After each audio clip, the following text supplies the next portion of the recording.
బిడ్డలా ఆగున్నారా? దేవుని వాక్యాన్ని క్రమంగా చదువుతున్నారా? ప్రార్థించుచున్నారా? గత కాలమంతా దేవుడు మనలను కాపాడి ఆశీర్వదించి తన కృపచేత ఆనలను గడిపించ 2025వ సంవత్సరము నవంబర్ మాసము వరకు దేవుడు మనలను జీవంతో కాపాడి డిసెంబర్ మాసం యొక్క మొదటి తారీఖులో ప్రవేశించే కృపను దేవుడు మనకు ప్రేక్షం. డిసెంబర్ మాసం మనం ప్రవేశించామంటే మా మనసు ఎంతో ఆనందం, సంతోషంతో, ఉల్లాసంతో దాని కారణము క్రిస్మస్ మాసము అన్నది మనందరికీ తెలిసి ప్రపంచమంతటా అత్యధికమైన ప్రజలు ఆనందంతో ఆచరించే పండుగే క్రిస్మస్. లోకరక్షకుడైన యేసుక్రీస్తు యొక్క జన్మ జ్ఞాపకం చేస్తూ అనేకులు ఎన్నో సంబరాలు చేస్తూ ఉంటారు. ఈ దినము దేవుని వాగ్దానం మన జ్ఞాపకం చేసుకుందాం.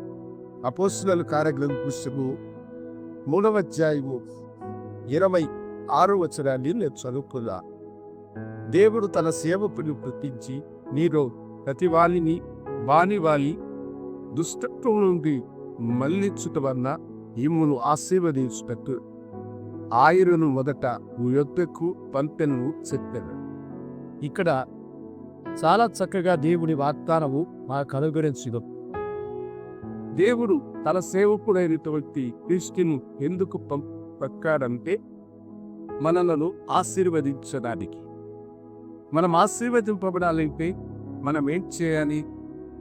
దుష్టత్వం నుండి మరలి మనకు దేవుని బిడ్డలుగా మారాడు.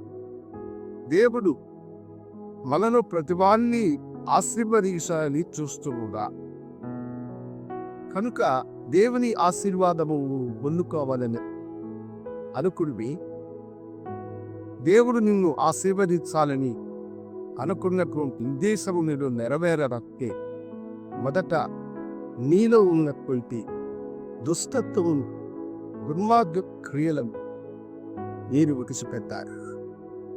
ప్రభుజీ ఈ లోకానికి వచ్చిన ఉద్దేశం ఏమిటంటే మానవులందరినీ ఆశీర్వదించాలనే, మానవులందరినీ ఆయన దీపించాలి. అయితే పాపి అయినటువంటి మానవుడు దుర్మార్గ క్రియలు చేయవ ఎవరు కూడా దేవునికి సన్నిహితుడుగా ఉండలేరు. వారు ఆశీర్వదించబడాలంటే మొదట వారు ఏతునిత్వంగా మార్చగల వారిలో ఉన్నటువంటి దుష్టత్వం వారు మానుకొని దేవునికి ఇష్టలైన కురికి దినగా మీరు జీవించినప్పుడు మీరు ఆశీర్వదించబడి. ఇంతవరకు నీ జీవితంలో నువ్వు అనుకుంటున్నావా, ఇదిగో మరి ఒక క్రిస్మస్ వస్తున్నా, నా జీవితంలో ఏ మార్పు లేదు, నాకు ఏ ఆశీర్వాదమో దొరకలేదని నువ్వు అనుకుంటున్నావా? దేవుడు నువ్వు ఆశీర్వదించుట ఇష్టపడుతున్నాడు. అయితే నీవు ఇంకా నీ పాపంలోను నీ దుర్మార్గపు జీవితంలోను నిలుచుని వేళ ఆయన ఎలా నిన్ను ఆశీర్వదించగలుగుతాడు? దేవుడు నిన్ను ఆశీర్వదించాడు. దేవుని యొక్క కృపకు నేను పాత్రుడుగా మారానికి ముందు నీలో ఉన్న దుష్కత్వాన్ని మీరు విడిచిపెట్టండి. దేవుడు కుమ్మడను ఆశీర్వదించి అనేక విధాలుగా యువను దీవించు మనుషులుగా మార్చు. కనుక ప్రభువా, ఇదిగో నీకిష్టము లేనిది ఏదైనా నాలో ఉంటే దానికి నాలో నుండి దూరపరచి నన్ను ఆశీర్వదించుమగాక.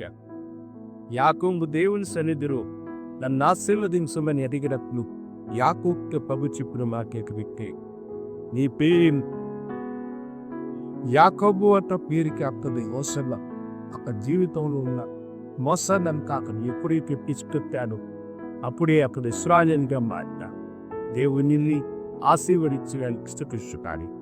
ఆయన ఆశీర్వాదం కారపోక మారట్టి ఆయన సైన్యులను సొనచ్చు బాధించుకీయ కనుక మీ బిడ్డలను ఆశీర్వదించి యేసు నామం